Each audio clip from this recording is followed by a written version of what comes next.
धेरै पछि चाहिँ बुवाका लागि भनेर केही शब्दहरू लेखेको छु, सुन्नु है त। मेरो बुवा मेरो जीवनको सबैभन्दा ठुलो शक्ति र प्रेरणा हुनुहुन्छ।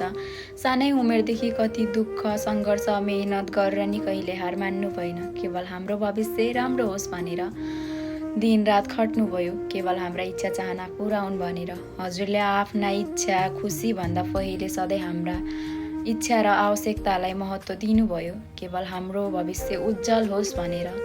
देखेको छु सधैँ एकै जोर लुगामा वर्षौँ कटाएको, केवल हामीले नयाँ लुगा लगाउन पाऊँ भनेर। आज हामीले पाएको शिक्षा संस्कार र जीवनको हरेक राम्रा कुराहरू केवल हजुरको त्यागको परिणाम हो।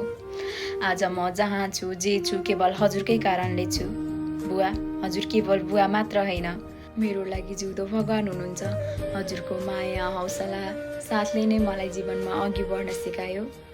म भाग्यमानी छु कि मैले हजुर जस्तो माया गर्ने जिम्मेवारी बोध गर्ने मेहनती बुवा पाएकी छु। थाहा छ हजुरबाट मैले त्यो शिक्षा पाएकी छु जुन यो संसारको कुनै किताबबाट पाउने छैन।